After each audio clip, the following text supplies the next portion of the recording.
Ça y est, nous voilà pour ce nouveau live aujourd'hui. Je suis ravie de vous retrouver en ce mardi 12 septembre avec Nathalie Grangier qui est mon invitée aujourd'hui. Alors, bienvenue Nathalie. Bonjour Christine et puis bonjour à toutes les personnes qui vont regarder cette interview, cette information. Oui, et alors donc si vous avez peut-être regardé en live, si vous regardez en live, n'hésitez pas à poser des questions en direct. Nathalie, elle est là pour y répondre. Je pense que ça lui fera plaisir aussi de répondre parce que nous allons parler aujourd'hui des fleurs de Bach. Alors, je ne sais pas si vous connaissez les fleurs de Bach. Moi, j'ai fait une formation il y a quelques années. Ça m'a plu, mais j'ai pas approfondi plus que ça. Et c'est pour ça qu'aujourd'hui, j'avais envie que Nathalie vous en parle et qu'elle vous parle en fait des fleurs de Bach, spécialement pour les personnes hypersensibles avec les émotions et comment les fleurs de Bach peuvent aider les hypersensibles à mieux vivre leur sensibilité. Parce que, comme je le répète à chaque fois, la sensibilité, c'est juste un cadeau et on n'est jamais trop. On n'est jamais trop. Donc, alors, on va commencer l'interview de Nathalie. Donc, Nathalie, déjà, juste, je te remercie d'avoir accepté de participer à ce live. Ça apporte beaucoup aux personnes hypersensibles. Donc, merci beaucoup. Merci beaucoup d'être là. Alors, j'aimerais que tu nous parles un petit peu de ton parcours, de comment tu es arrivé à t'intéresser aux fleurs de Bach. Qu'est-ce qui t'a mené à ces élixirs, parce qu'on parle de fleurs de Bach, mais aussi d'élixirs floraux du docteur Bach. Hmm. Merci Christine et merci de l'intérêt que tu portes à l'œuvre du docteur Bach, parce qu'effectivement, pour moi, c'est une des œuvres majeures pour le bien-être émotionnel de l'humanité. Et beaucoup de personnes connaissent le flacon du Rescue, tout à fait. donc le secours qu'on va utiliser quand on est prêt à passer un examen ou quand on est bouleversé à un moment donné pour se rétablir émotionnellement.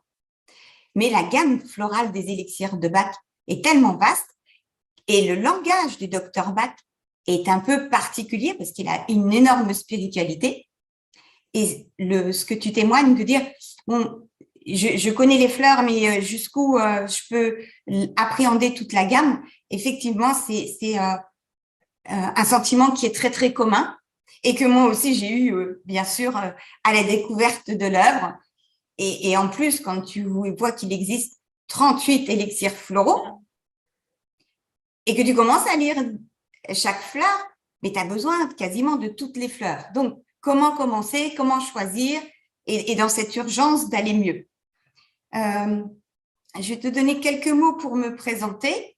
Donc, je suis Nathalie Grangier et il y a il y a 15 ans maintenant, oui, j'ai eu un souci de santé soudain.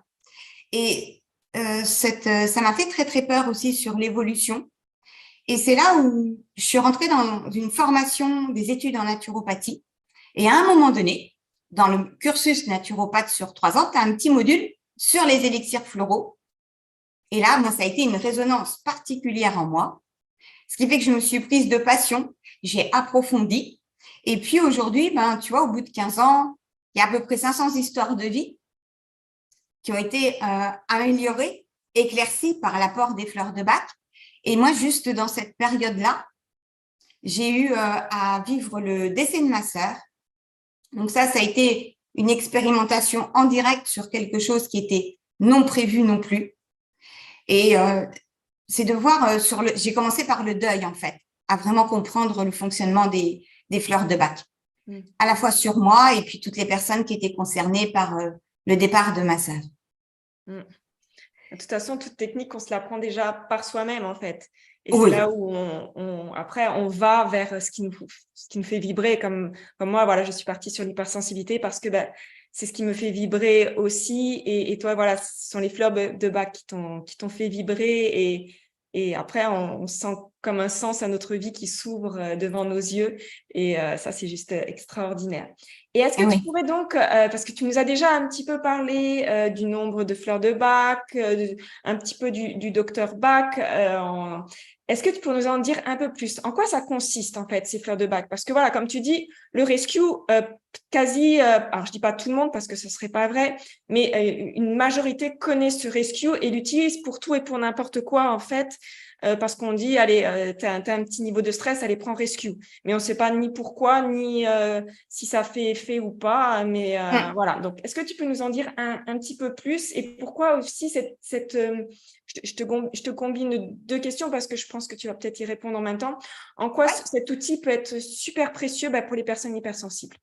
Oui. Je vais parler principalement de l'hypersensibilité émotionnelle et j'ai fait une sélection d'élixirs qui peuvent déjà être d'une grande utilité. Et j'ai envie de dire, quand tu dis le rescue, il sert un peu à tout et à n'importe quoi. En fait, malgré tout, il faut savoir que le docteur Bach était un médecin. J'ai envie de te parler de lui et de parler de lui à ton audience, juste pour situer.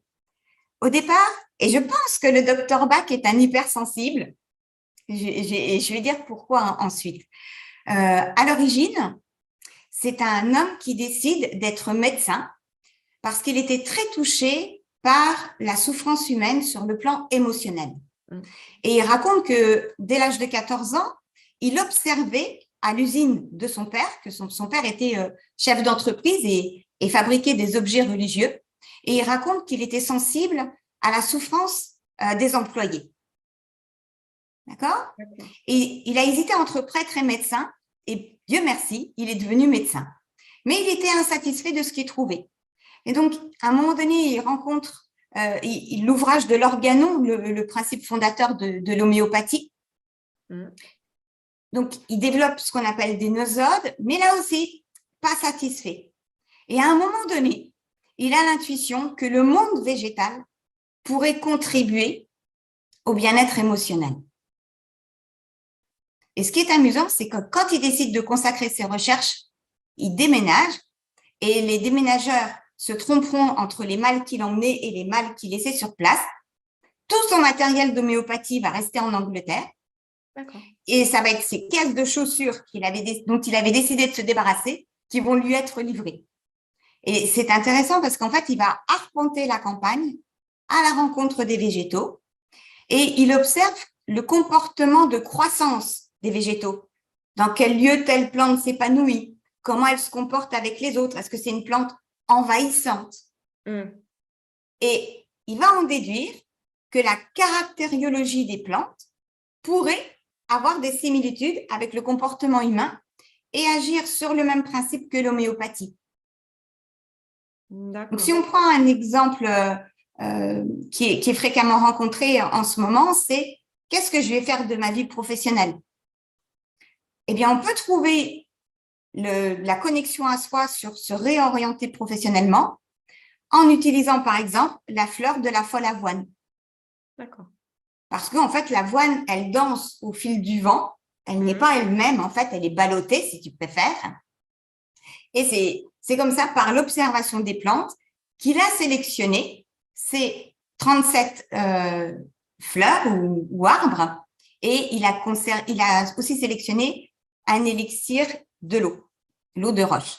Ah oui, ça va, oui, je sais pas. Donc, son objectif, en fait, c'était permettre l'équilibre émotionnel. Donc, dans l'hypersensibilité émotionnelle, c'est une sensibilité qui est hyper. Ce qui veut dire que le bien-être émotionnel qu'on obtient même en n'étant pas hypersensible, on aura forcément un bienfait pour quelqu'un qui est hypersensible. D'accord?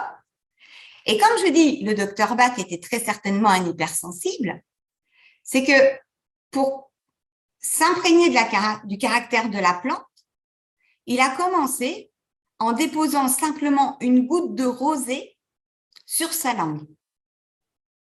Et c'est comme ça qu'il a ressenti vibratoirement le message de la plante. Alors aujourd'hui, un élixir ne se fabrique pas en allant récolter des gouttes de rosée sur les végétaux, ça serait trop fastidieux. ou ça peut être fait que pour soi-même en tout cas. Donc, ce qui fait que quand on achète dans le commerce un flacon, c'est une macération au soleil ou une mise en ébullition selon la nature des végétaux pendant 4 heures. Cette macération-là, elle est ensuite diluée entre 248 et 278 fois. C'est là où on retrouve les principes de l'homéopathie. Tout à fait, ouais. Et dans un flacon comme ceci, il y a la dilution à 2 tiers, et il y a 1 tiers d'alcool pour que la solution soit stable et puisse être conservée. D'accord. Mais il y en a aussi qui sont sans alcool, non? Alors, c'est ce que j'allais dire. Le seul inconvénient d'un élixir floral, c'est sa présence d'alcool. Donc, par rapport aux personnes qui sont sensibles à l'alcool ou qui se sont sevrées de l'alcool, il y a une mémoire d'alcool aussi dans ce flacon. Et ce qui fait qu'aujourd'hui, la gamme bioflorale, c'est pour ça que j'ai montré un flacon de cette marque-là, développe une gamme sans alcool et une gamme sous forme de granules comme l'homéopathie. D'accord. D'accord. J'ai envie de dire tout de suite que avec les élixirs floraux de Bach, il n'y a pas d'effet secondaire sur le plan physique. Ce qui veut dire qu'il n'y a pas de contre-indication. C'est ce qu'on entend communément. D'accord. Aucune contre-indication pour fleur de Bach? Il n'y en a pas. Mais moi, je vais en ajouter une particulière. Et pour les personnes qui vont tester un flacon de fleur de Bach et qui vont dire « ça ne marche pas », on va commencer déjà par regarder quelle marque on a utilisée. Ça, on peut se renseigner un petit peu plus. Et puis surtout, est-ce que c'était la bonne fleur qui a été sélectionnée? Parce qu'on fonctionne un peu comme une couche d'oignon. D'accord, oui. Pour en revenir à la contre-indication que moi, je vais donner, c'est que l'élixir floral, il va rétablir un équilibre émotionnel qui nous est propre. Parce que si on l'a adopté, c'est qu'on estime que c'est celui-ci qu'il faut adopter comme comportement. Après, sur le plan de l'âme, si on est parfaitement aligné, oui, on va voir que ce n'est pas ce comportement-là qui est adapté. D'accord? Mais je me souviens, notamment sur trouver sa voie, moi, j'ai mis du temps à accepter que j'allais changer de métier. Et le jour où je commence à prendre la folle avoine, mais j'avais l'envie tout de suite de tout quitter, de me lancer, alors que non, il y a quand même un temps pour tout. Sur d'autres aspects, quand on lève par exemple de la tristesse, on a l'impression de devenir égoïste. Si on n'est plus triste autant sur ce qui arrive aux autres, il y a un sentiment, je reprends par exemple le deuil, au bout d'une semaine, je pouvais retravailler et j'étais stable émotionnellement. Mais après, tu te dis comment que c'est possible que je puisse être bien alors que que ma sœur n'est plus là. Donc, il y a un sentiment de culpabilité qui arrive derrière. Et les fleurs de Bach, elles fonctionnent comme les couches d'un oignon. Tu enlèves un sentiment et puis émerge un autre sentiment et ainsi de suite. Donc, ça veut dire qu'il faut utiliser plusieurs fleurs de Bach? Alors, oui, on a souvent besoin d'utiliser plusieurs fleurs de Bach. Et là, tu as 2 écoles. Aujourd'hui, la tendance des personnes, c'est vouloir tout de suite et vouloir aller mieux le plus vite possible.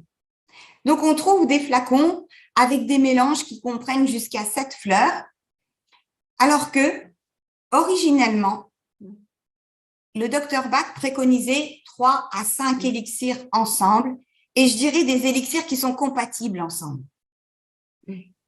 D'accord? Lui, il a conçu un mélange, donc le Rescue, qui est effectivement le couteau suisse de beaucoup de situations plus ou moins intenses émotionnellement. Mais c'est lui qui l'a conçu. Parce que nous, après, on se permet de mélanger. Je dis on se permet. Certains fabricants se permettent de faire. Ça peut retarder le bénéfice des fleurs et il est meilleur de prendre la patience d'aller 3 à 4 élixirs ensemble au fur et à mesure des effets. Et puis, plus on met de plantes, de fleurs dedans, plus elles vont être en fait beaucoup plus diluées que si on n'en met que 3 au final. Oui, là, c'est un effet de vibration. Moi, j'aime bien prendre l'exemple. Tu te fais un cocktail de fruits. Bon, tu peux mettre de la banane, du fruit de la passion, tu peux rajouter de l'ananas. Mais après, plus tu vas rajouter de fruits, moins tu vas sentir chaque fruit. Parfait. Donc, le premier conseil que je vais donner à toute personne qui regarde, c'est d'avoir de la patience pour son rétablissement émotionnel. À chaque fois, tu as les 3 premiers jours qui sont bouleversants. Et quand la fleur de bac est bien choisie, on va faire des rêves, voire des cauchemars. D'où l'importance d'être accompagné quand on utilise un élixir, ne serait-ce que pour pouvoir exprimer ce qui s'est passé. Tu vois, c'est pour ça que je dis il n'y a pas de contre-indication, mais il y a une précaution à prendre par rapport à son accompagnement. Pour moi, il est meilleur d'être accompagné au début de la découverte des fleurs de bac. En général, période de cauchemar. Et puis après, ça se fait dans le temps. Et à un moment donné, au bout de 2 semaines ou 3 semaines, tu n'as plus envie de prendre l'élixir, tu l'oublies, alors que la personne qui te les a conseillés, elle t'a dit prenez-les bien pendant 3 semaines ou pendant 1 mois. Mais on va s'écouter. D'accord? Et ce qui est important, c'est pour ça que dans notre titre, on aurait pu utiliser des mots comme aider durablement, voire même définitivement, mais on va toujours rester humble et prudente par rapport à tout ça. Mais l'action d'une fleur de bac, je vais prendre l'image d'une casserole où on a fait chauffer du lait, ça a débordé et ça a brûlé. Bon, on va s'armer de courage, prendre un tampon Jex et récurer sa casserole parce que c'est bien noir, bien collé. OK? Tu vois l'image? Et puis, on s'occupe de l'intérieur de la casserole. C'est bon, l'inox est revenu. Et de temps en temps, on peut être tenté que l'extérieur, c'est pas si grave que ça s'il reste des taches noires. Et on récurera la prochaine fois qu'on lavera la casserole. On finira de lui redonner son bel aspect brillant du départ. Eh bien, une fleur de bac, c'est la même chose. Elle va aller rétablir l'équilibre émotionnel. Et là où on s'arrêtera, on ne repartira pas de zéro si 2 mois plus tard, on refait une cure de l'élixir qu'on a pris. D'accord. Je vais prendre un stabilo, ça se voit bien. Si on considère que notre équilibre émotionnel, c'est quand on est comme ceci. D'accord? On va prendre la peur, par exemple, puisque la peur fait partie des émotions chez les personnes hypersensibles. Si j'ai pas de peur du tout, c'est ici, et là, j'ai énormément de peur. Si j'ai pas de peur du tout, ça va pas tenir, puisque avoir peur, c'est bon pour notre survie. Parfait. Si j'ai trop de peur, ça va pas tenir non plus. On est d'accord? Si, par exemple, je me rétablis, j'ai des peurs, mais je vais tricher, je vais tenir un peu le stylo, je suis comme ceci. Mais ça va beaucoup mieux. Je peux prendre l'avion, j'ai beaucoup moins peur des chiens que je croise. On peut rester dans cet état. Et puis, admettons que 3 mois plus tard, on nous annonce, je ne sais pas moi, une nouvelle guerre dans un pays plus proche encore que la France. Ah, ma peur remonte. OK.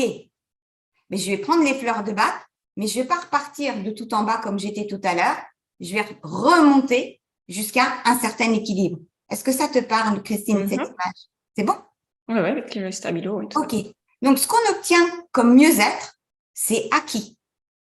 Simplement, on ne sait jamais jusqu'où l'émotion qui est perturbatrice, elle est en intensité à notre intérieur. Tu vois? Ouais. Donc, toute la volonté du docteur Bach, ça a été de nous aider à surmonter les perturbations émotionnelles.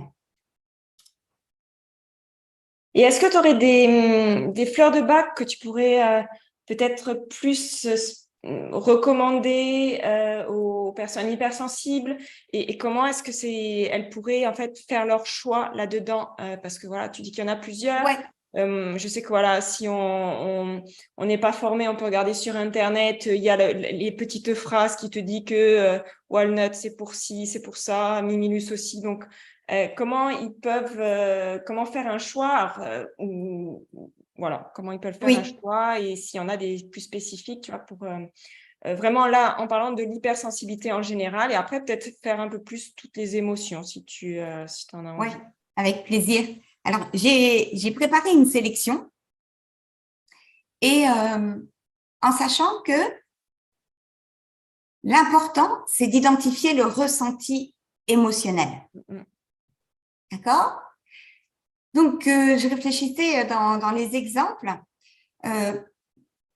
quand quelqu'un qui est en souffrance énorme d'hypersensibilité, on va regarder déjà, je vais faire plusieurs scénarios. Ça peut être une personne qui est justement épuisée, qui n'en peut plus. Et la période actuelle est riche pour venir épuiser. Donc, ce qui fait qu'une fleur comme un élixir comme l'olivier va permettre d'améliorer l'état à la fois mental et physique au niveau de la fatigue, d'améliorer l'état de la personne. Donc, on va commencer déjà par lui permettre de retrouver de la vitalité. À l'inverse, tu peux avoir des personnes hypersensibles qui sont passées dans le schéma réactionnel en permanence et qui ont toujours peur que ça déborde, qui ont du mal à se contrôler. Ok, on va commencer par l'accompagner avec des fleurs qui te permettent de t'apaiser. Et dans ce cas-là, ça va être Cherry Plum, qui lui est particulièrement indiqué quand on sent qu'on n'est pas loin de péter les plombs, si je me permets l'expression. D'accord? Et puis, il y a beaucoup de colère. Parce qu'il y a plein de frustrations qui sont vécues. Je sais que moi aussi, j'ai des grandes tendances hypersensibles. Hein. Donc, dans les grosses colères, les grosses frustrations, ok, on aura l'élixir du ouf pour diminuer le sentiment de colère. Mais si cette colère, elle n'est pas tellement dirigée vers telle personne qui n'est pas gentille avec moi, telle personne qui ne me comprend pas, mais qu'elle est plutôt dirigée vers la vie en général. La vie, elle est vraiment trop difficile. Eh bien, on aura une autre fleur pour l'hypersensibilité qui entraîne de la frustration, de la colère. Ça va être l'arbre du saule, willow en anglais. Et là, on va pouvoir, pareil, s'atténuer. Alors, on va suivre un petit peu nos schémas. Tu as des personnes hypersensibles où c'est exacerbé parce qu'elles ont un tempérament impatient en même temps. Faut que tout aille vite ou faut que ça aille au rythme auquel toi tu vas. D'accord? Bon, l'élixir d'impatience. Pareil, ça va te permettre de poser et d'avoir de la tolérance vis-à-vis des gens qui sont plus lents que toi. Alors, impatience, dans sa signature, elle est magique. L'impatience, c'est une fleur qui, quand elle a fini de fleurir, elle fait comme un petit haricot de graines. Et pour les personnes qui ont été en campagne dans leur enfance, on pose le doigt sur ces petits haricots et ploup, ça explose. Donc, voilà pourquoi l'impatience a été à interpeller le docteur Bach. Ensuite, on va aller voir d'autres scénarios. Il y a des personnes hypersensibles qui sont très malmenées par les peurs. Alors, la peur, ça concerne tout le monde, même les gens qui ne seront pas hypersensibles. Et c'est tellement une émotion majeure à accueillir, on voit ça dans les philosophies, que le docteur Bach, il a mis au point 5 élixirs concernant la peur. La première, c'est tout ce qui est appréhension. Tu sais pas pourquoi, mais tu es en état d'anxiété en permanence. Ok, on aura le tremble, aspen en anglais. Alors pareil, le tremble, c'est parce que cet arbre, quand il y a du vent, c'est les feuilles qui tremblent, qui font psh, psh, psh, psh, psh. Les branches du tremble ne bougent pas. À l'inverse, par exemple, d'un mimosa, j'ai des mimosas sous les yeux, quand il y a du vent, ça balance de partout. Donc, on aura les anxiétés, c'est-à-dire les peurs qu'on ne peut pas vraiment nommer. Ensuite, on aura Mimulus, qui est une fleur jaune, qui, elle, est destinée aux peurs identifiées. À chaque fois qu'on peut dire « j'ai peur des chiens », par exemple, eh bien, Mimulus, ou j'ai peur de parler en public, j'ai peur de demander un service à mes collègues, j'ai peur de demander de l'aide, on aura Mimulus. D'accord, oui. Et il y a un degré supplémentaire qui est la terreur. Et là, c'est une fleur qui s'appelle roc rose qui viendra diminuer la terreur. Donc, pour toutes les personnes qui savent que leur hypersensibilité, elle est due principalement à leur peur, puisque les peurs nous mettent dans un état de vigilance, voire de survigilance, ben, moi, j'ai tendance à conseiller les 3 élixirs de la peur en général. D'accord. Parce que là, elles vont bien ensemble et elles vont dans le même chemin. D'accord, ouais. Tu vois? Ouais, tout à fait, ouais. Si je continue à rentrer dans les détails et après je conclue par les 2 fleurs majeures. Vas-y. Oh, c'est intéressant. Vas-y. Après, moi. Ok. L'hypersensibilité, elle peut nous amener aussi à se mettre en retrait, à se couper du monde, d'accord? À vouloir éloigner les autres. Et ce mode solitaire, en fait, on va pouvoir, potentiellement, ça fait souffrir. Il y a des gens qui sont ermites et qui sont heureux, ça c'est OK. Tout à fait. Mais là, on s'adresse aux personnes qui souffrent d'être seules, mais qui en même temps préfèrent se placer en retrait. Là, ce sera la violette d'eau qui nous apportera une réponse. À l'inverse, tu as des personnes qui sont en solitude, mais qui en souffrent tellement qu'elles voudraient tellement pouvoir parler, elles voudraient tellement pouvoir écouter, elles voudraient tellement que leurs amis soient disponibles, et elles vont souffrir s'il n'y a pas de disponibilité en face. Là, ça va être la bruyère qui va permettre d'accepter que c'est pas toujours chez l'autre qu'on va trouver des solutions. On va davantage accepter d'être avec soi-même. Tu vois l'idée? Ça, tout à fait. Ah oui, ce que j'ai noté aussi, c'est vrai que c'est une sélection que j'ai fait à la fois par rapport aux personnes que j'ai pu accompagner et puis à la fois par rapport à toute la gamme. L'hypersensibilité, elle peut être exacerbée par un sentiment d'infériorité, d'accord? Voire un complexe d'infériorité. Bon, on a le mélèze. Le mélèze, il va te dire, hey, tu peux essayer, tu es capable. Tu vois? Et puis, l'autre que j'adore, c'est le pin sylvestre, parce que lui, il te permet d'accepter tel que tu es en ce moment-là, de te débarrasser de certains complexes d'infériorité. Le pin sylvestre, il débarrasse d'une manière générale des complexes et donc forcément de celui de l'infériorité. Ça, je crois que ça va parler à pas mal d'hypersensibles, ce côté, même un peu de décalage. Oui. Très prononcé chez les personnes hypersensibles qui ne savent pas gérer encore leur sensibilité. Oui, malheureusement. Alors que c'est un cadeau formidable. Tu es d'accord? Et c'est vrai que le fait de ne pas se sentir à sa place, c'est quelque chose qui est très, très prégnant dans l'hypersensibilité émotionnelle. Et en plus, on est des êtres de société. Donc, c'est vraiment là-dessus qu'on peut accompagner les personnes à être mieux. Alors, j'ai noté aussi une fleur, mais tu vois, ça me gratte la tête là parce que je veux mettre les précautions avec.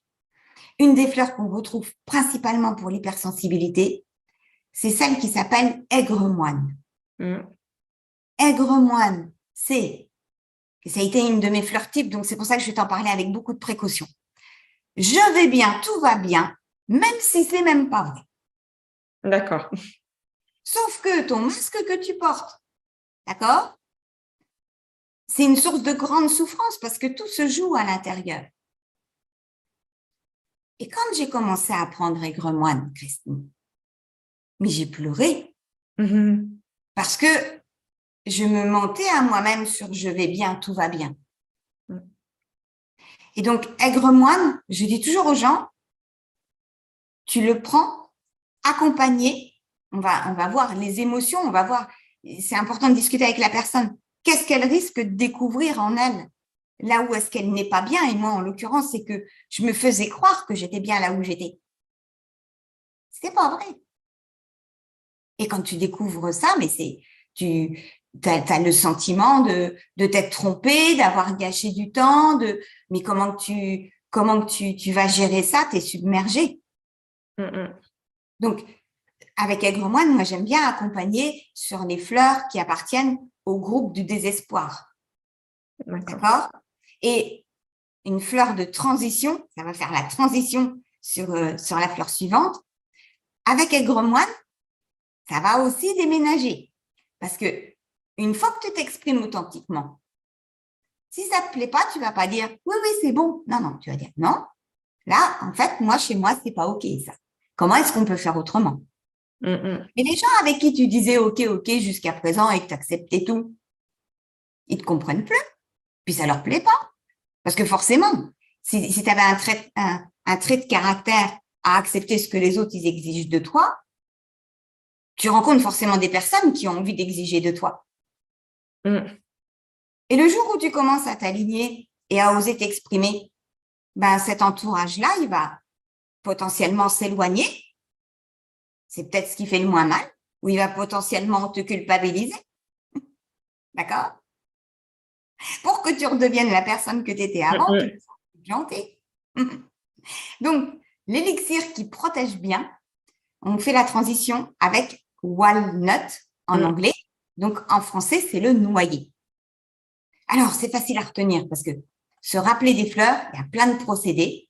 Et moi, j'adore parler de la coque de protection. Ça tombe bien, la noix est dans une coque. D'accord?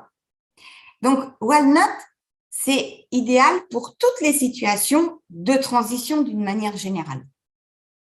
Je pars à la retraite, je déménage, je change de travail. OK. J'ai une grave, on peut faire une petite parenthèse aussi sur le fait que les fleurs de Bach accompagnent tous les diagnostics de maladies graves.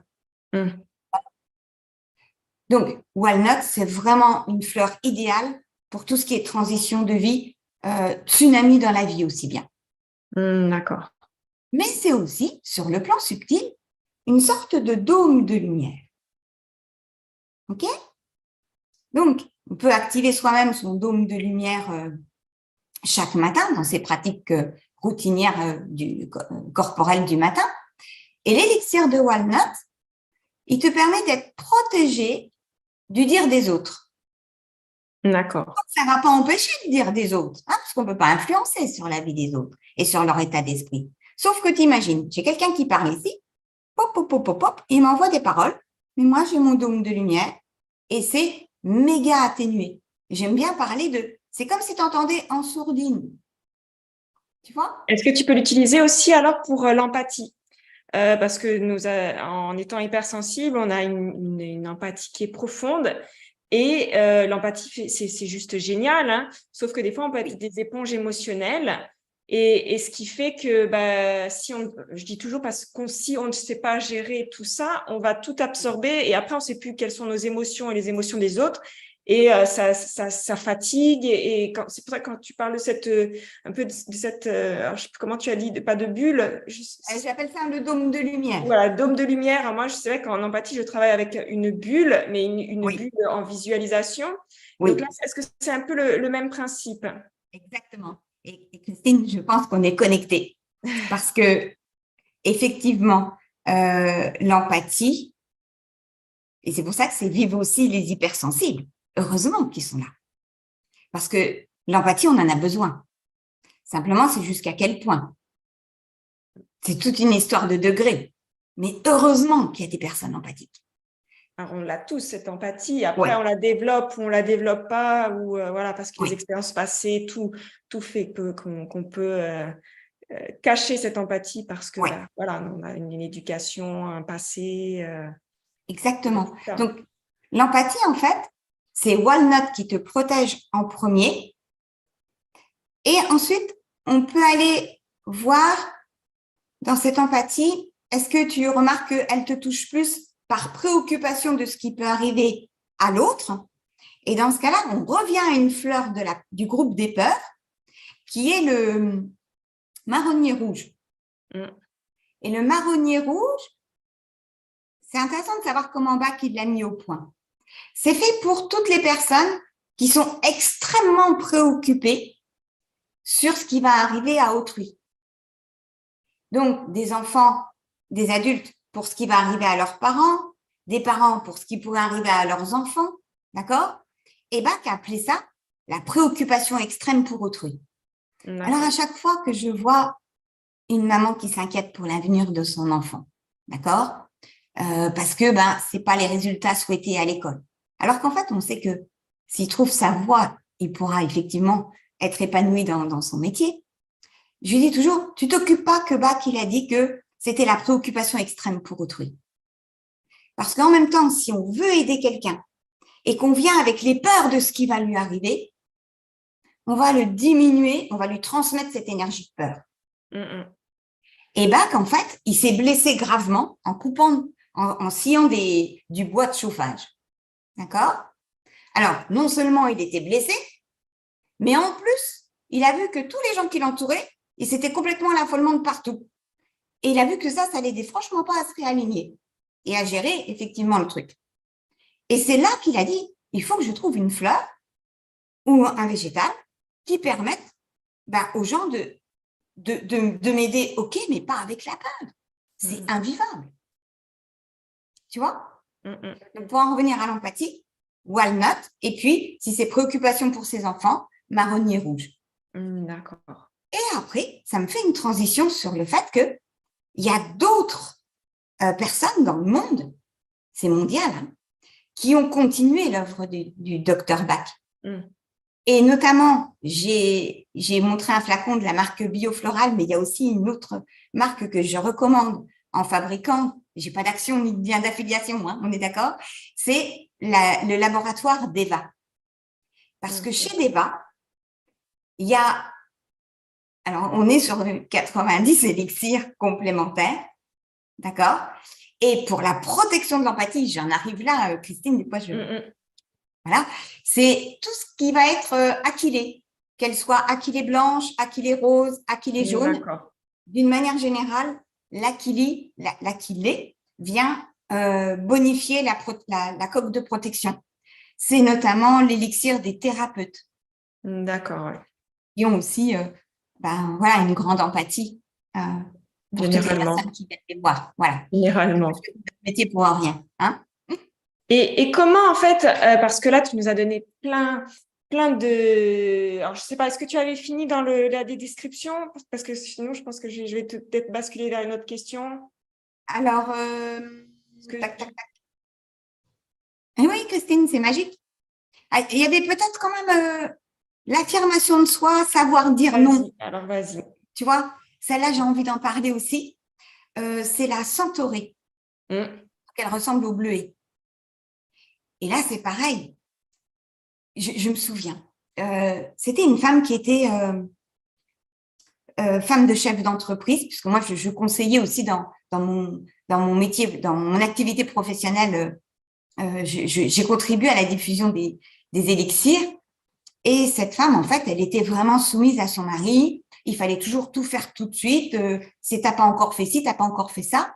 Et il lui parlait comme à un chien, on va dire. D'accord? Il aurait eu une employée, il n'aurait jamais parlé comme ça. Il lui parlait comme ça parce que c'est sa femme. Et elle me dit, oh, j'en ai marre.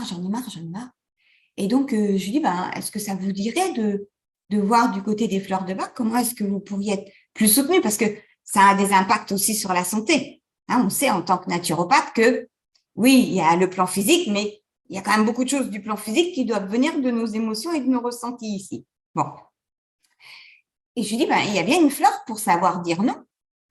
Je dis, il faudra juste faire attention que votre mari, ça ne va pas lui plaire quand vous avez commencé à lui dire non. Tu vois? Et effectivement, c'était limite qu'après, il ne voulait plus bosser avec elle. D'accord. Tu vois le travail? Donc, savoir dire non.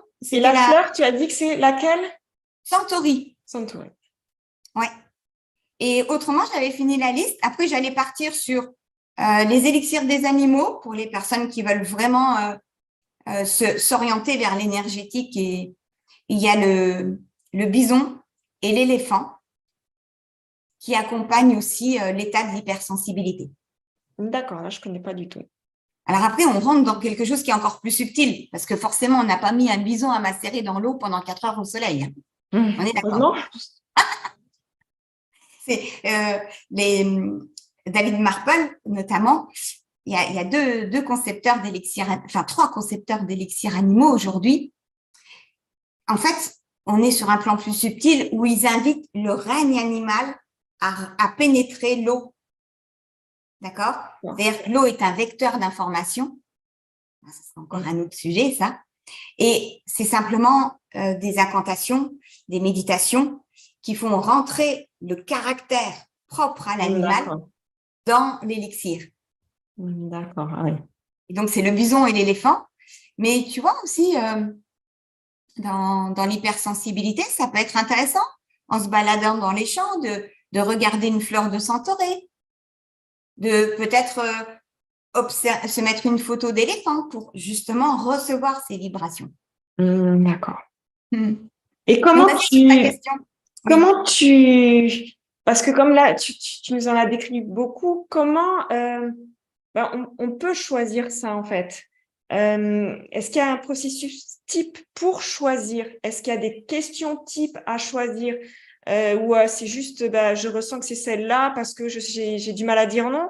Ou est-ce qu'il y a vraiment des questionnaires qui Oui, sont posés pour se définir? Parce que des fois, on pense que c'est, allez, c'en est une, et puis au final, c'est l'autre à côté parce que il y avait une série de questions oui, approfondies pour vraiment savoir si c'est celle-là. oui. Donc, on va distinguer deux cas. Les personnes qui te consultent, forcément, dans ton questionnement et ton écoute active, tu vois ce qui émerge chez l'autre. D'accord? Là où c'est plus délicat, c'est les personnes qui veulent découvrir et commencer seules. Je prêche pas pour nos paroisses, hein, Christine, on se connaît. Découvrir seul au départ, c'est une sacrée exploration et il peut arriver des sacrées choses. Comme moi avec Aigre Moine, et puis voilà, je pourrais faire une après-midi sur toutes les anecdotes. Je conseillerais de découvrir avec quelqu'un d'expérimenté ou un accompagnement solide, au moins sur le premier mois.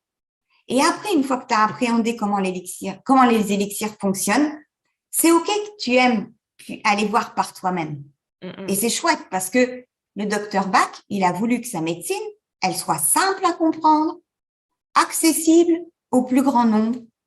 D'accord? Et c'est pour ça qu'il a vraiment voulu que cette médecine soit, à l'origine, elle était quasi gratuite. Hein, aujourd'hui, les flacons sont vendus, mais à l'origine, sa médecine, elle était quasi gratuite. Parce qu'on a perdu aussi ces méthodes simples au final, hein, parce que j'ai procédé moi aussi, pendant moi aussi mes études de naturopathie, à en faire, surtout les élixirs floraux. Mais voilà, maintenant, on a un peu perdu tout ça. Et Oui, on connaît beaucoup moins les plantes. oui, Donc, c'est vrai que voilà, maintenant, c'est pour ça que ça s'est mis dans des flacons et vendu parce on a perdu ça, on a perdu ces oui, connaissances. Et heureusement, ça revient. Heureusement, ces connaissances reviennent et ça, c'est top. oui. Et donc, pour quelqu'un qui commence seul, c'est de pouvoir avoir un ouvrage ou alors il y a la marque Bach originale. Bon, c'est pas la marque que je recommande loin de là, mais il y a le mérite d'avoir une petite leaflet avec un questionnaire sur ses émotions principales. Mais je vais te donner une anecdote. J'avais vraiment beaucoup de choses à rééquilibrer en moi il y a 15 ans. D'accord? J'en ai encore quelques-unes, mais il y a 15 ans, j'étais une fille très empathique, d'accord? Très préoccupée par les autres, avec un magnifique tempérament de sauveuse. OK.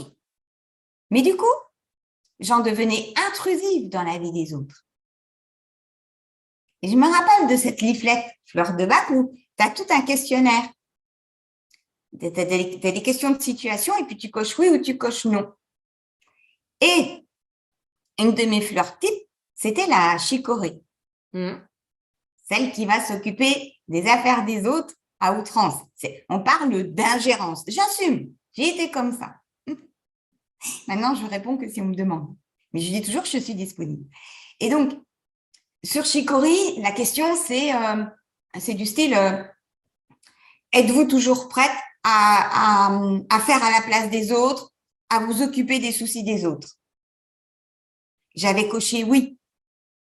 Et quand à la fin du questionnaire, ils disent qu'il faut que je prenne Chicory, que je vois que c'est pour ne plus s'occuper des autres, j'ai dit, je te promets, hein, j'ai dit, ben non, je vais continuer. Donc, c'est l'illustration. Je ne dis pas que ça fera ça chez toutes les personnes qui vont découvrir seules, mais on a une propension à vouloir conserver tel qu'on est. On a du mal à changer. Et c'est pareil, l'hypersensibilité, elle peut provenir aussi du fait qu'on a une sorte d'acuité d'observation plus intense que chez d'autres personnes. Et du coup, tu vois, par exemple, alors là où j'étais sensible aussi, c'était les enfants, entre guillemets, mal élevés, mal polis. Forcément, par rapport à la façon dont j'avais été éduquée, par rapport à aujourd'hui, bref. Et donc, à l'époque, j'étais mariée et c'est un gamin de 8 ans qui arrive dans ma vie et qui ne dit pas bonjour ni merci. Et le papa, ça ne le gêne pas, la maman non plus, les grands-parents non plus. C'est un enfant roi, tout simplement.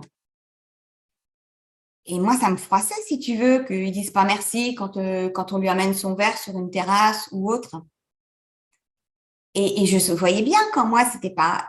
Il y avait une conscience en moi qui disait « Non, Nat, c'est pas ton gamin, c'est OK ». Et puis une conscience en moi qui disait « Non, mais quand même, il pourrait dire merci ». Et donc, je me disais que c'était normal que ça me fasse du mal. Mais en fait, si tu reprends un élixir qui est le être, beach en anglais, beach aussi, c'est une fleur majeure. Ça te permet d'avoir davantage de tolérance. Et justement, d'être vraiment OK avec le fait que c'est pas ton gamin. Tu n'as pas une mission vis-à-vis de lui. Toi, tu as la mission qu'il grandisse, qu'il soit épanoui dans ce nouveau couple pour lui, mais c'est tout. Tu me suis? Et donc, l'élixir, quand on est, entre guillemets, à l'extrême, si je reprends mon stylo par rapport à la tolérance, que je suis très intolérante, mais que je dis, mais attends, c'est normal, tu n'as pas vu comment il se comporte, je ne vais pas changer. Et s'il n'y a personne qui me dit, hey, Nat, tu sais que, voilà, pour plein de choses, pour plein de soucis, tu peux t'équilibrer comme ça, et qu'avec l'élixir, j'y arrive à ce point-là, c'est génial. Donc, pour en revenir à ta question, est-ce qu'on peut choisir les fleurs de bac seules? Il y a l'obstacle de ne pas identifier ce qui est comme quelque chose qui est exagéré. Parce qu'en fait, un défaut n'est qu'une qualité exagérée. Tout à fait. D'accord? Comme dit le docteur Bach, une fois que Beach est équilibré, tu as vraiment une sensibilité, tu as vraiment un truc à 360 degrés, tu captes tout. Le moindre langage non verbal, tu le vois, tu vois. Donc, tu gardes ton acuité, simplement, elle ne te heurte plus par rapport à des principes. Tout à fait. Tout à fait. Et si tu as quelqu'un qui est sceptique, qu'est-ce que tu lui dirais? C'est pas grave, il teste et il verra, parce que on va revenir à l'exemple du deuil de ma sœur. Donc, ma sœur était mariée avec un monsieur, mais c'était un couple magnifique comme j'en ai rarement vu dans la vie. Et cet homme a connu son épouse à 45 ans, donc auparavant, ça a été des échecs, des souffrances et du célibat. D'accord? Il rencontre ma sœur qui, elle aussi, a eu une vie sentimentale bien costaud et ils forment un couple. Et quand Valérie décède, la vie de son mari s'écroule. Mais c'était au point que, voilà, il envisageait lui-même peut-être de la rejoindre d'une façon volontaire. OK? Et ça se passait à Nancy. Et moi, en ce moment, je suis en Vendée. Et donc, je pars à Nancy et je viens avec mes flacons de fleurs de bac. Et Jean-Philippe, il me dit, j'en ai pas besoin, de toute façon, ça fera rien. Toi et tes fleurs. D'accord? Parce que ça faisait déjà 1 an que j'en avais parlé. Et moi, quand je découvre quelque chose qui me fait du bien, j'ai qu'une passion, c'est de le transmettre et de faire diffuser l'info, quoi. Et je lui dis, tu fais comme tu veux. Je t'ai fait un flacon. Et il a pris le flacon. Et après, il me dit, c'est bizarre. Et donc, lui, dans son cas, parce que ma sœur est partie des suites d'un cancer. Et en fait, ce qui s'est produit, c'est que lui aussi, il a constaté qu'il y avait de la culpabilité à aller mieux que ça. D'accord? Et après, ce qui a été encore plus prégnant, donc lui, au départ, il avait le désespoir total et profond, la transition de tsunami Walnut et l'étoile de Bethléem pour la peine. Et une fois que tu mets les 3 là, Il y a eu la nostalgie, donc il y a chèvrefeuille qui est pour la nostalgie, et ensuite la culpabilité. Est-ce que j'ai été suffisamment gentille avec mon épouse? Est-ce que j'ai vraiment tout fait pour aller jusqu'au bout avec elle? Tu vois? Et Christine, on enlève la culpabilité. Qu'est-ce qui émerge? Une colère immense contre quelqu'un qui avait été professeur dans un CHU, d'accord? Et qui avait, on va dire, mal soigné, on va laisser passer comme ça l'expression, c'est pas grave. Mais en dernier, c'était la colère contre cette personne, tu vois, qui l'habitait. Donc, c'est pour dire qu'il y a vraiment différents étages, différents paliers qui vont émerger avec l'utilisation des fleurs de bac. Donc, faut tester et après voir, en fait, l'effet. Et quand même un peu y croire. Parce que parce que souvent. Tu me permets, Christine? Je te dis Allez, non. vas-y. Je te dis non, vraiment. Si je pouvais faire venir Jean-Philippe en live, lui, il n'y croyait pas. Et le nombre de personnes qui m'ont dit « Ouais, merci ». Je dis c'est pas grave, tu prends et puis tu verras bien. Tu vois? Parce que Jean-Philippe, après, c'est lui qui me disait Nat, j'ai ça. Nat, j'ai ça. Et on a continué aussi sur d'autres aspects. Donc, tu n'as même pas besoin d'y croire. D'accord. Donc, tester. Promis. Tester et trouver le bon élixir déjà et voilà, se faire plutôt accompagner, surtout pour une première fois, parce que là, tout ce qu'on vient de dire dans les fleurs, c'est de la généralité. C'est de la généralité sur l'hypersensibilité émotionnelle. Là, tu as pu se centrer là-dessus. On en a parlé un peu d'empathie aussi, mais c'est de la généralité. Chaque hypersensible est unique à sa propre personnalité. Donc, celles qui ont été citées, c'est de la généralité. Si vous êtes vraiment intéressé par les fleurs de bac, contactez Nathalie. Je vous ai mis d'ailleurs tous les liens pour pouvoir la contacter dans la description YouTube. Donc, c'est de la généralité. Et après, si vous voulez que ça soit personnalisé, faites-le avec vous-même pour choisir et avec, pour une première fois, c'est mieux comme tu as dit, Nathalie, de le faire avec. Tu sais, Christine, je vais compléter ce que tu dis. Il n'y a pas besoin que les gens y croient. Pas du tout. J'ai vu ta présentation sur les minéraux. D'accord? Moi, je suis une passionnée aussi des minéraux. Voilà, j'en ai partout. Sur le minéral, je me pose toujours la question, est-ce que c'est la pierre qui vibre? Est-ce que c'est moi, mon attention que je donne à cette pierre? Et puis, ça doit être un doux mélange des deux. Sur les fleurs de bac, tu n'as pas besoin d'y croire. La première qualité à avoir, c'est l'envie d'aller mieux. Mais il n'y a pas besoin d'y croire. C'est avoir l'intention d'aller mieux. Se dire, ouais, je suis habituée à ma détresse. Je suis habituée à tous mes affres émotionnels. Et si c'était possible que je sois mieux que ça aujourd'hui? D'accord. Il y a juste besoin. Moi, je te disais ça par rapport au Reiki. Je suis praticienne Reiki. Et j'ai déjà eu des gens qui étaient curieux à tester. Mais j'ai eu surtout un cas où c'était une personne qui tu vois, n'y croyait pas du tout et que c'est complètement fermé et je n'ai réussi à rien faire. Donc, à la fin, il est reparti en disant ça sert à rien. Mais il était tellement fermé à la technique. Il était curieux. Il avait cette envie il s'est ouvert, allez, on va dire 30 secondes, mais ça lui a fait tellement peur qu'il s'était complètement refermé. Et c'est pour ça que des fois, je dis qu'il faut quand même rester ouvert à la technique. Parce que si on se ferme complètement, pour moi, toute technique sera inutile. Donc là, pour toi, c'est pas ça. Christine, je comprends bien ce que tu dis, parce que c'est la même chose aussi sur certains tests de kinésiologie. Tu interroges le corps et il te répond de manière inversée. Tu rééquilibres. Bon, tu as une réponse, elle est bonne, mais après, il faut que tu rééquilibres, que tu recommences à hydrater parce que à chaque fois, tu n'as pas les réponses. Là, ce dont tu parles, c'est un verrou. Je comprends bien ça. Et c'est vrai. Au pire des cas, quelqu'un qui est réfractaire aux fleurs, il va te casser le flacon en sortant de chez toi. Ça va. Ou alors, ça c'était magique aussi dans les anecdotes, il se trompe de flacon.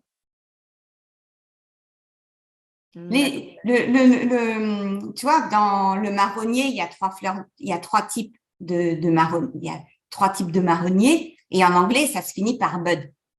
Donc, effectivement, on peut se tromper. Mais les gens, ils se trompent de flacon. Ils se trompent à l'achat.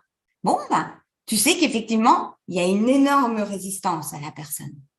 D'accord. Et là, on va laisser faire. On va laisser faire. Déjà, peut-être que le flacon qu'elle a utilisé, c'était quelque chose avant ce qu'elle voulait traiter elle-même, qu'il lui fallait avant. On ne sait pas. Et puis, quand on casse le flacon, là, moi, je laisse la personne décider du moment auquel elle veut à nouveau un flacon. D'accord.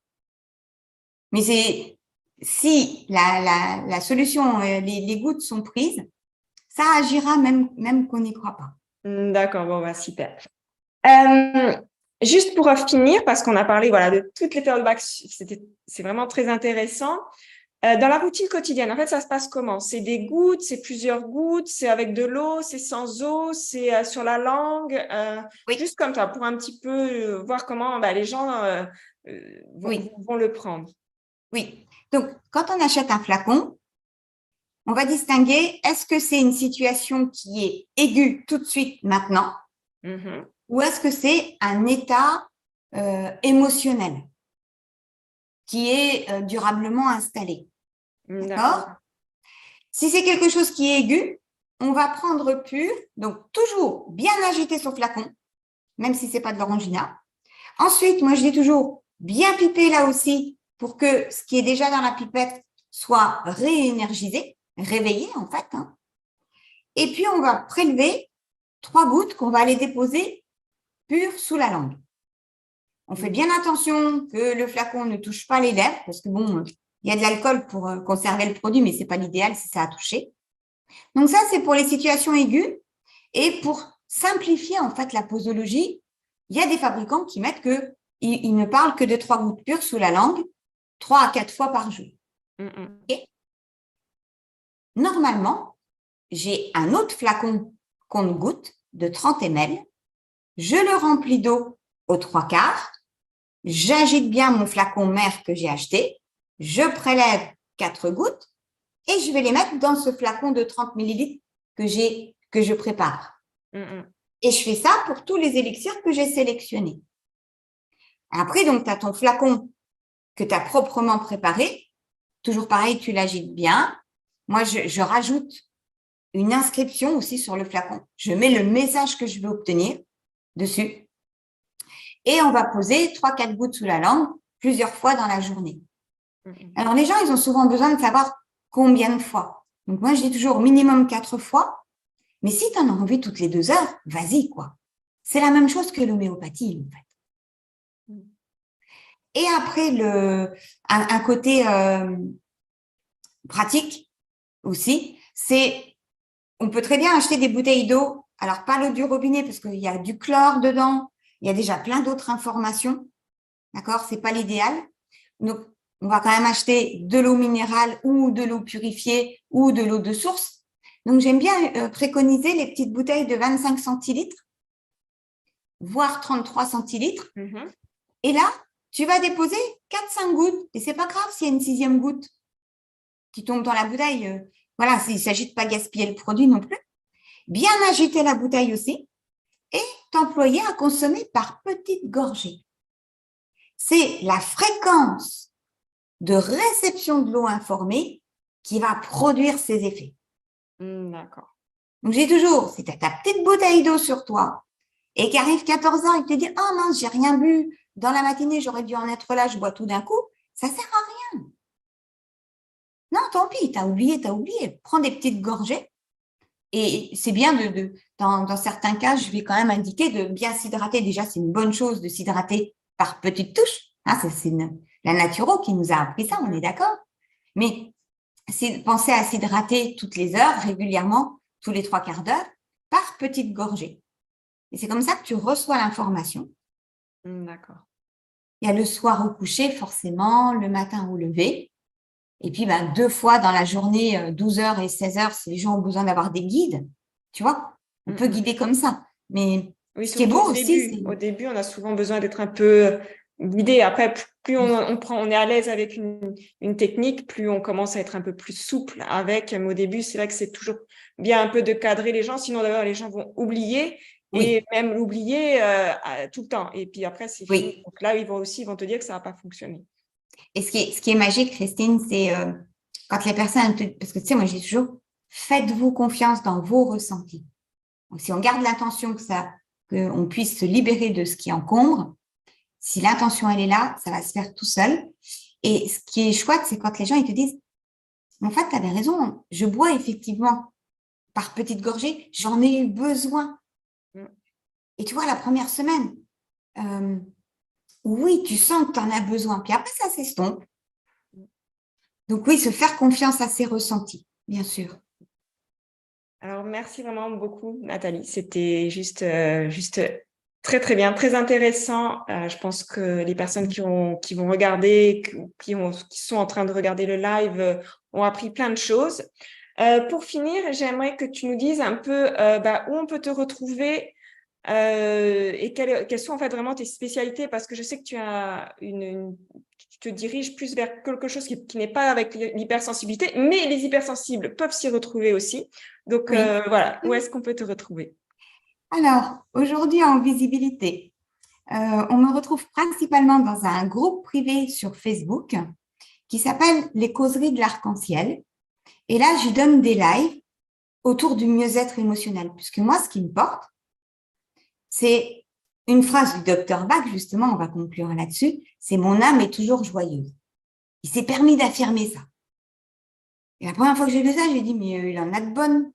C'est pas vrai, tu comprends? Puis après, si, en fait, notre âme, elle est joyeuse. Donc, c'est le bien-être émotionnel qui m'anime, le bien-être aussi physique. Donc, c'est dans les causeries de l'arc-en-ciel où je donne des soirées. Et puis après, je propose des ateliers et des accompagnements. Et dans l'émotionnel, j'ai spécialisé mon accompagnement pour les femmes de plus de 45 ans qui ont un passé sentimental douloureux, qui n'osent plus s'ouvrir à un nouvel amour, mais qui en souffrent, qui ont le désir ardent de rencontrer une belle personne. Donc voilà, ça c'est mon cœur de métier et j'adore transformer les vies à ce sujet. Et puis à côté de ça, j'ai mon côté enseignante et formatrice qui a besoin aussi de s'exprimer. Donc je continue à donner et à animer des formations, notamment sur les élixirs floraux. Donc j'ai 2 formations. Une formation pour les professionnels qui sont déjà dans le mieux-être et qui aimeraient ajouter quelque chose à leurs compétences, à leurs outils, je veux dire, tu vois, développer leur panel d'outils. Et puis autrement, une formation qui est destinée à tout un chacun qui a envie de se prendre en charge. Et cette formation-là, elle est arrivée quand les gens ils me disent « Ouais, c'est chouette, mais je vais pas venir te voir encore. » Parce que bon, aujourd'hui, j'ai été 15 ans dans l'accompagnement bénévole, on va dire. Depuis 2022, c'est mon activité à temps plein. Donc, toute cette partie-là, maintenant, elle devient aussi une activité professionnelle. Et l'accompagnement de tout un chacun sur comment est-ce qu'elle peut devenir autonome dans sa gestion émotionnelle grâce aux fleurs de Bach, c'est un accompagnement que je donne en groupe. J'ai pas souhaité faire, il y a suffisamment de formations que tu regardes sur des vidéos ou dans des bouquins pour découvrir les fleurs de Bach. Par contre, une formation dans laquelle tu viens exposer tes soucis, et c'est des groupes de 6 personnes maximum, et on avance sur la vie des gens. Au fur et à mesure, on étoffe la connaissance des fleurs, comme on a commencé là sur l'hypersensibilité, tu vois. D'accord.